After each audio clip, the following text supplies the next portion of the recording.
오늘 본문 말씀을 통해서 부활하신 주님의 말씀, 이런 제목으로 여러분과 함께 은혜를 나누고자 합니다. 우리가 용어이긴 하지만 이렇게 구별해서 생각해 볼 수 있습니다. 예수 부활, 그리고 다른 용어 하나는 부활하신 주님. 여러분, 이 차이가 어디에 있다고 생각하십니까? 우리가 그렇게 언어적인 분류를 깊게 고민할 필요는 없지만 오늘 이렇게 한번 생각해 볼 수 있겠습니다. 예수 부활, 역사적 사건으로서 부활 사건입니다.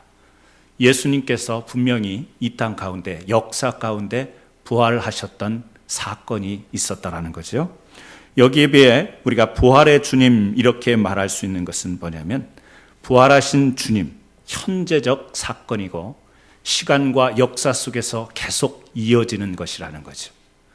예수의 부활, 언제 이전에 우리가 없던 때에 예수님이 부활하셨지만 부활하신 주님은 지금도 오늘 우리와 함께 하고 있는 줄로 믿습니다. 우리가 예수의 부활과 부활의 주님을 따로 구별할 필요는 없습니다. 왜? 예수님께서 부활하신 것은 분명 이 땅 가운데서 역사적 사실임을 우리는 인정을 해요. 그러나 그것이 옛날에 있었던 일로 그치는 것이 아니라 오늘 그 예수님은 부활하신 주님으로 오늘 이 시간에도 함께 하실 것이고 앞으로도 계속 우리와 함께 하실 것이기 때문에 우리는 예수 부활과 부활하신 주님을 동시에 같이 생각하게 됩니다.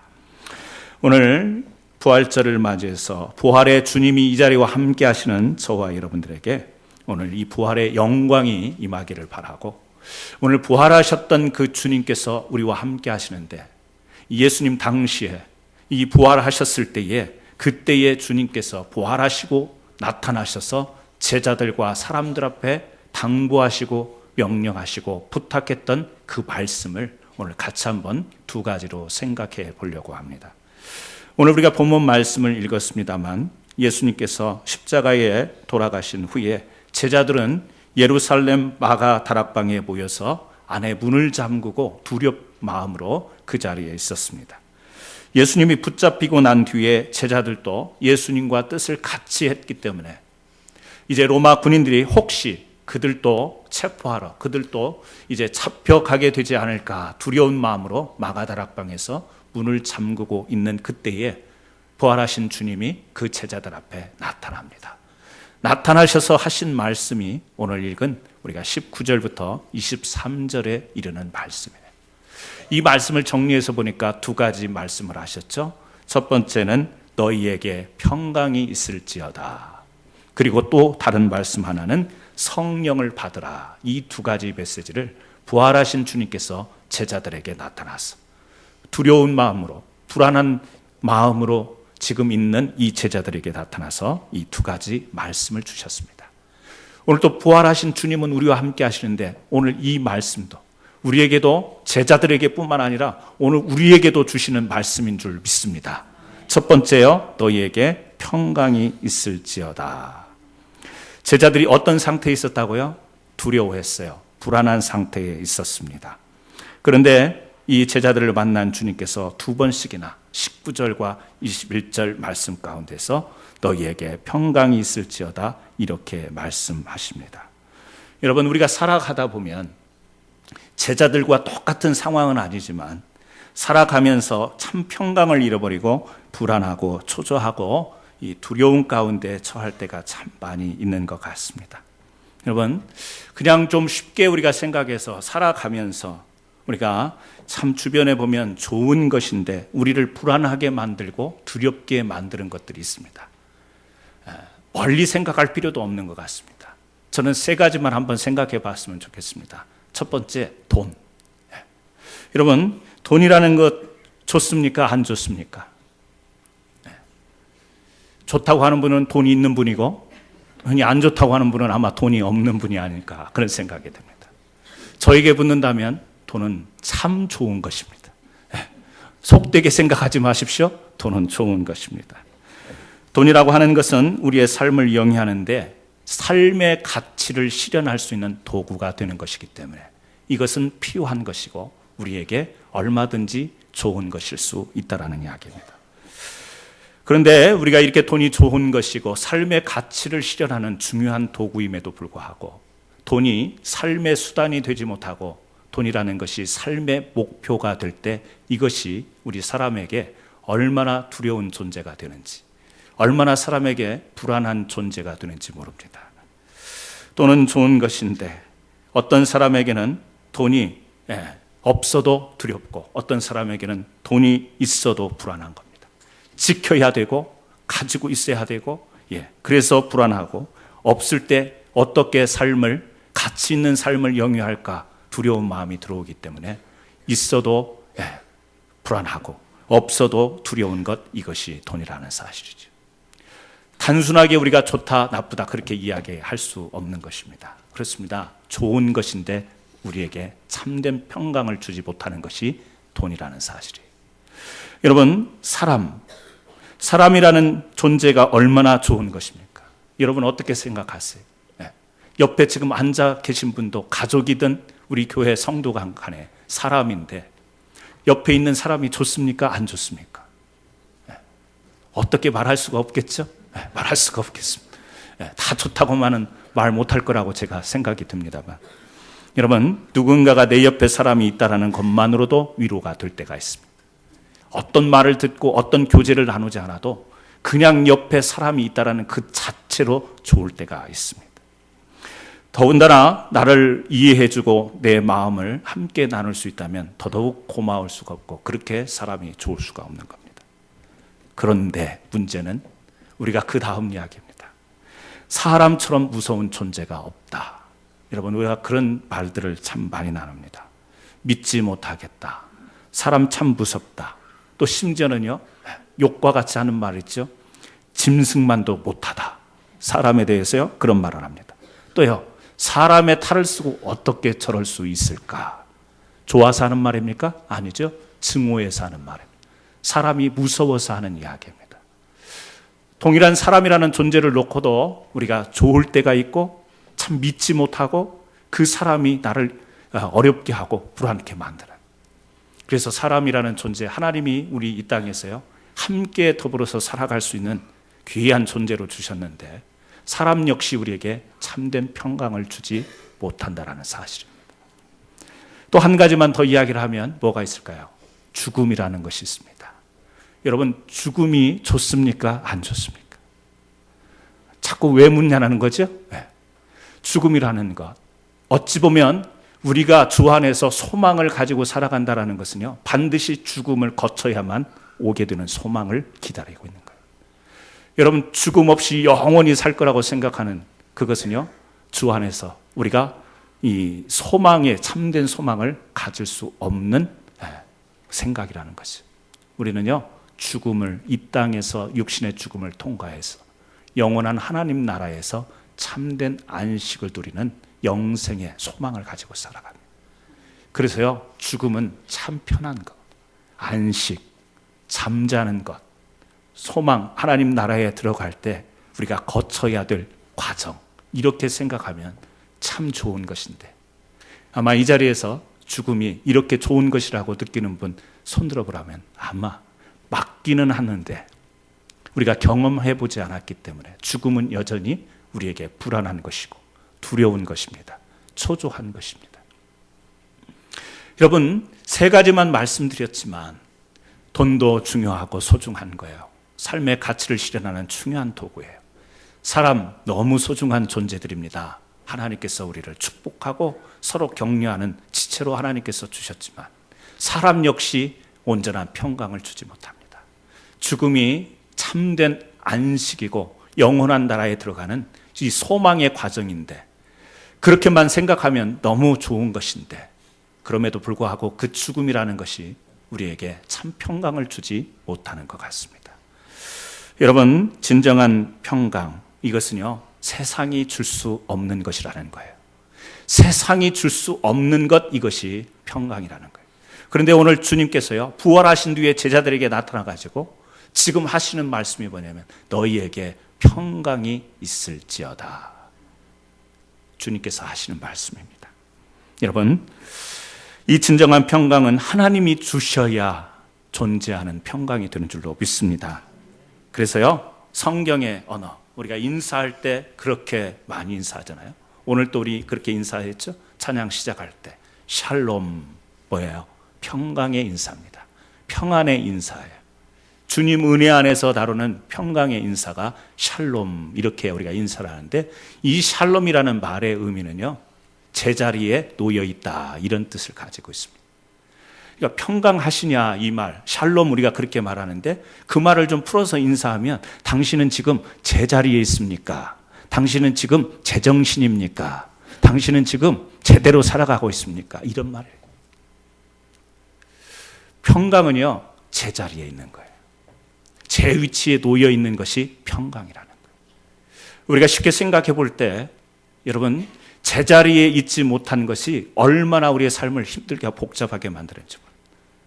정신이 제대로 있어야, 우리가 제정신 그러죠? 정신이 바른 곳에 있어야 우리가 정상적인 삶을 살아갑니다. 근데 제정신이 아니면 어떻게 되죠? 울어야 될 자리에서 막 웃습니다. 심각하게 웃습니다. 또 웃어야 될 자리에서 괴로운 표정을 짓습니다. 정신뿐만 아니라 우리의 영과 혼과 우리의 육신이 제대로 놓여 있을 때 진정한 평강이 우리에게 주어진다는 거예요. 주님께서 너희에게 평강이 있을지어다. 너희들이 제대로 된 위치에 있어야 된다. 그래야 평강을 누릴 수 있다. 그런데요, 이 말씀을 빌립보서 4장, 우리가 8절에서 9절에 보면 이런 말씀으로도 연결을 해볼 수 있어요. 빌립보서 4장 8절에서 9절 말씀 제가 읽어드립니다. 정말로 형제들아, 무엇에든지 참되며 무엇에든지 경건하며 무엇에든지 오르며 무엇에든지 정결하며 무엇에든지 사랑할 만하며 무엇에든지 칭찬할 만하며 무슨 덕이 있든지 무슨 기름이 있든지 이것들을 생각하라. 너희는 내게 배우고 받고 듣고 본 바를 행하라. 그리하면 평강의 하나님이 너희와 함께 계시리라. 자, 하나님이 우리를 평강 가운데서 함께 하신대요. 어떨 때요? 우리의 생각과 우리의 행하는 것이 어느 위치에 있을 때, 이 말씀으로 보면 무엇에든지 참된 위치에 있을 때, 무엇이든지 경건한 위치에 있을 때, 정결한 위치에 있을 때, 사랑할 만한 위치에 있을 때, 칭찬할 만한 덕이 있는 그 자리에 우리가 온전하게 있을 때 하나님이 우리와 함께 하시며 진정한 평강과 평안을 누릴 수 있음을 오늘 성경을 통해서 이야기하고 있습니다.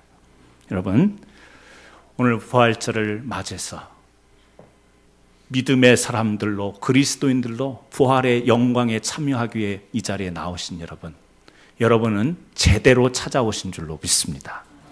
여러분은 지금 제자리에 있는 거예요. 그리고 제가 여러분 마음은 알 수는 없지만 여러분 마음도 십자가의 그 대속하신 은혜를 바라보면서, 주님을 바라보면서 여러분의 마음까지 주님 앞에 제대로 된 위치에 있는 줄로 믿습니다. 그러나 간혹 우리가 이러한 말씀을 들으면서도 우리가 참된 위치에 놓이지 못하는 삶을 살아갈 때가 있습니다.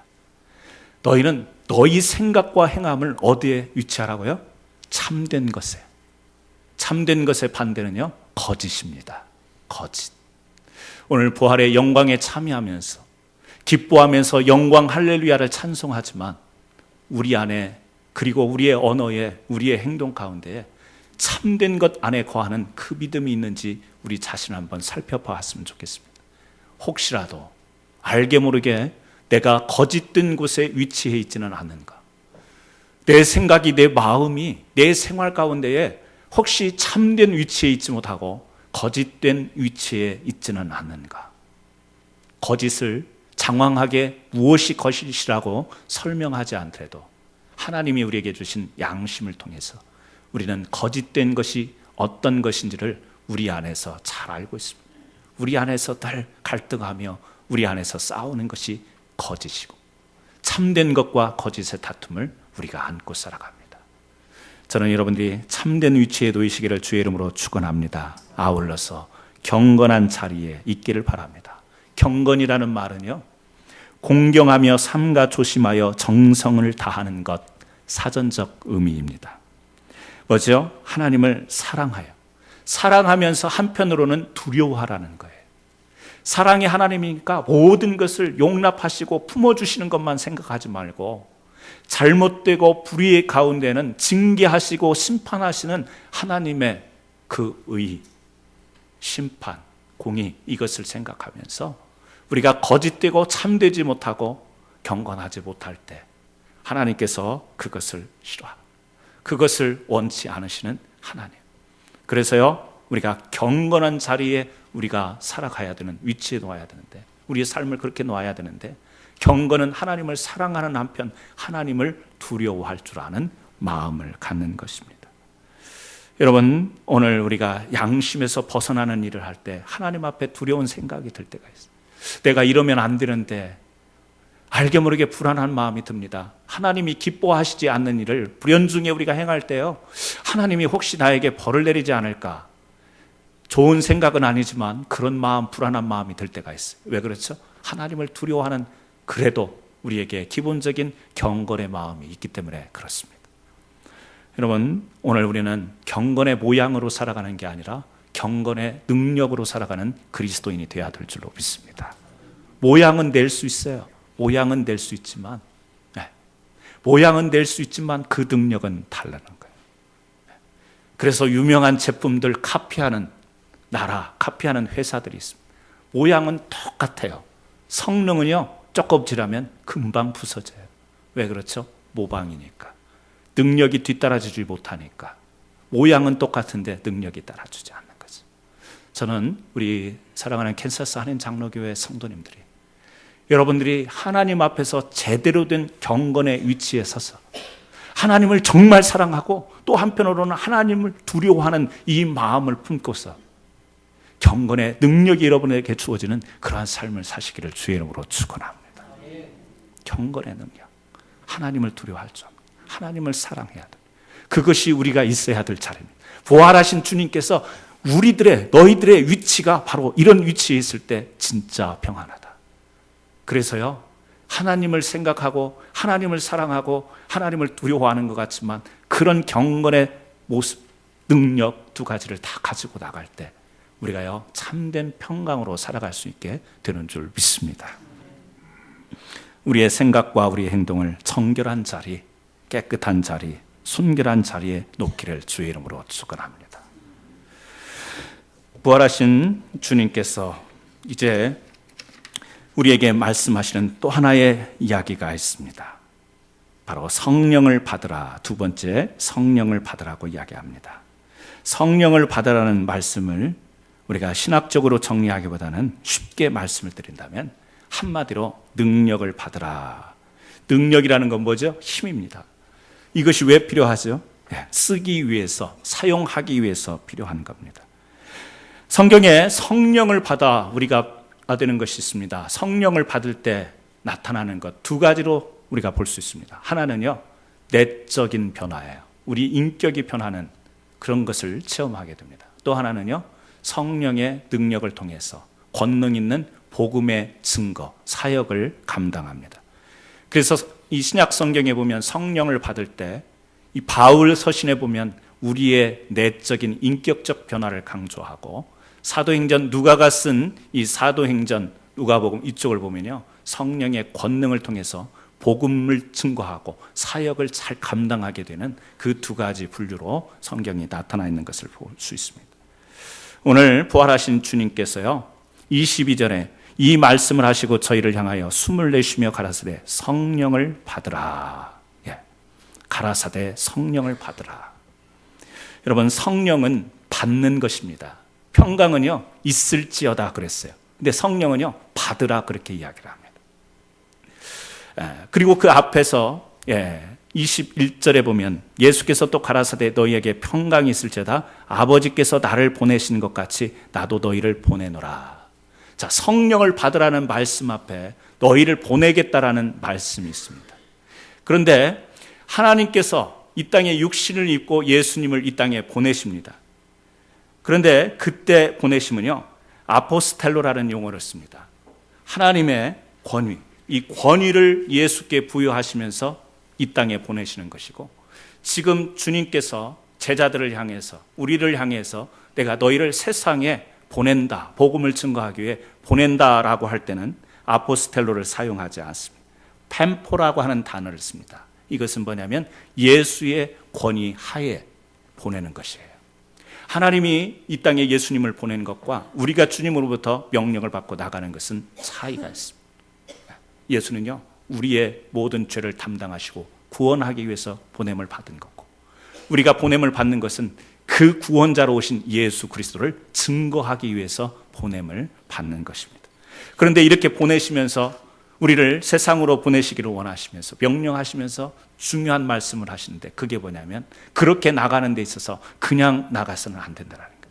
우리가 예수 믿으라고 전도하고 교회로 인도하고 이렇게 세상에 예수를 증거하는 것이 주님의 명령인데, 주님은요 그런 우리가 나가는 삶을 요청하시지만 그 나가는 데 있어서 정말 소중한 것이 뭐냐? 성령을 받으라, 이렇게 이야기해요. 왜? 성령은요 힘이에요. 증거하는 힘, 예수 부활을 증거하는 진정한 힘이 되기 때문에 그래요.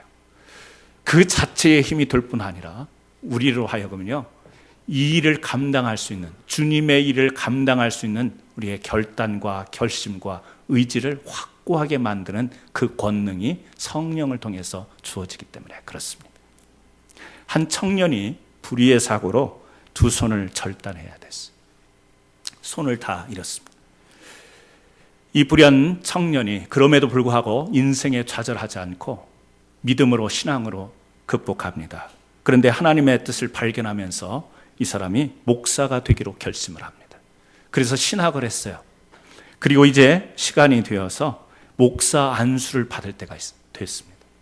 목사 안수를 받을 때에 우리가 인터뷰를 하지 않습니까? 이제 심사를 합니다.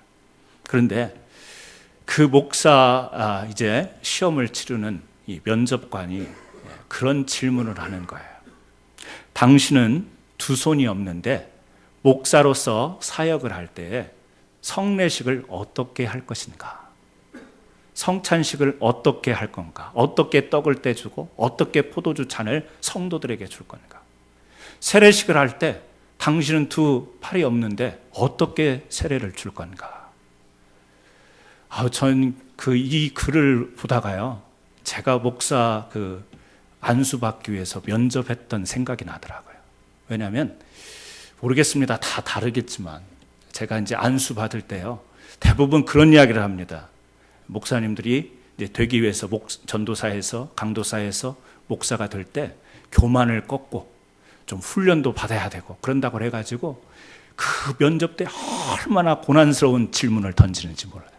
막 너무너무 대답하기 힘든 질문을 막 던집니다. 저 목사 되기 위해서요, 1시간 20분 동안 인터뷰했어요. 6분이 앉아가지고요, 별의별 질문을. 그 중에 하나 생각나는 게 뭐냐면, 당신이 목사가 되려고 하는데 두 가지를 제시할 건데 어떤 것이 당신에게는 우선순위냐? 명예와 돈. 이 질문을 던져요. 당연히 명예라고 대답해야 그게 받는 답 같은데, 그때 제가 1시간을 넘어서니까 면접을 하면서 막 질문도 이상한 질문을 하니까 화가 나면서 짜증도 나고 막 그래요. 목사가 되긴 돼야 되는데 면접이 너무 힘드니까 막 짜증이 나서 제가 돈 그래버렸어요. 돈. 그랬더니 아니, 목사가 될 사람이 그렇게 돈 그렇게 이야기하냐고 그랬어요. 돈이라는 것은 현실적인 거다. 실제적인 거다. 돈이 있어서 가치 있게 쓰다 보면 명예가 따라올 수 있는 건데, 돈도 없고 현실적으로 아무것도 없는데 명예만 있으면 명예를 어떻게 추구하냐. 제가 그래버렸어요. 떨어질 줄 알았는데 목사 붙여줬습니다. 참 힘든 그 생각이 나는데, 지금 이 사람에게도요, 두 팔이 없는데 목사가 되려고 딱 하니까 질문을 던지는 거예요. 팔이 없는데 어떻게 성찬식 할 거냐는 거예요. 어떻게 성도들에게 세례를 줄 거냐는 거예요. 이 사람이 답변을 합니다. 하나님께서 제게 능력 주시는 대로 제가 하겠습니다. 이렇게 답변한 거예요. 나중에 목사가 됐습니다. 이 사람의 이름이 해럴드 워커 목사예요. 이 사람이 목사가 됐는데 특수목회를 지원합니다.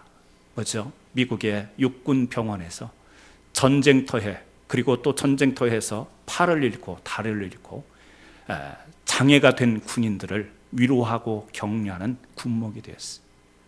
그런 가운데에 한 번은 정말 어떤 사람이 팔을 잃고 전쟁 가운데서 많은 부상을 입었는데 그 사람에게 세례를 베풀려고 합니다. 복음을 증거하고 그 사람에게 세례를 베푸는데 팔이 없는데 어떻게 해요? 그래서 세례식을 그럼에도 강행합니다. 어떻게 하죠? 입으로 세례 물을 담가서 그 부상 입은 똑같이 아픔을 갖고 있는 그 사람의 이마에 키스를 하면서 성부와 성자와 성령의 이름으로 세례를 베푸노라. 여러분, 입에 물을 적셔서 이마에 베푸는 세례는 세례가 아닐까요? 아니죠. 어떤 세례보다 더 고귀한 세례일 겁니다. 이 사람이요, 그런 어떻게 보면 모욕적인 인터뷰일 수 있어요. 자기도 그렇지 않아도 아픈데 목사가 해야 되지만 그런 질문을 받았을 때 참 자존심이 있고 참 쉽지 않았을 겁니다. 그럼에도 하나님이 능력 주시면 내가 할 수 있습니다. 뭐죠? 성령을 받은 자가 감당할 수 있는 거예요. 성령을 받은 자가 자기의 육신의 장애의 한계를 뛰어넘어서 내가 손으로 못하면 입으로라도 물을 묻혀서 그 이마에 키스하면서라도 세례를 베풀겠다라고 하는 그 용기와 힘과 방법이 어디에서 나오겠어요? 주의 성령이 그 장애자 목사님에게 임하셨고 그 마음속에 성령의 충만함이 있었기 때문에 그런 세례를 베푼 줄로 믿습니다. 여러분, 우리는요, 믿음의 생활을 하면서 참 여러 가지 상황과 또 여러 가지 우리의 펼쳐진 현실 가운데서 포기하는 것들이 많습니다. 이것 때문에 못하고, 이것 때문에 안 되고, 이것 때문에 내가 복음을 증거할 수 없고, 이것 때문에 전도하기 어렵고, 이것 때문에 내가 나갈 수 없고, 수도 많은 우리는 이야기들을 이렇게 핑계대고 변명할 때가 있습니다. 그러나 성령을 받으면, 부활하신 주님이 지금 말씀하신 그 성령을 받고 우리가 충만하게 되면 어떠한 장애라 할지라도, 어떠한 사망의 위험이 있다 할지라도 우리는 나가서 할 수 있는 방법을 동원하여 주의 뜻을 펼치고 주의 사명을 감당하게 될 줄로 믿습니다. 저는 오늘 사랑하는 우리 성도님들이 그러한 성령의 충만함을 받기를 주의 이름으로 축원합니다. 구세군의 창시자 윌리엄 부스 목사가요, 이런 이야기를 합니다. 장차 올 세기를 맞이할 가장 큰 위험은 종교는 있으나 성령은 없고, 기독교는 있으나 그리스도는 없고, 도덕은 있으나 하나님에 대한 두려움이 없고, 천당은 말하나 지옥은 말하지 않는 시대적 흐름일 것이다. 시대가 그렇다라는 것.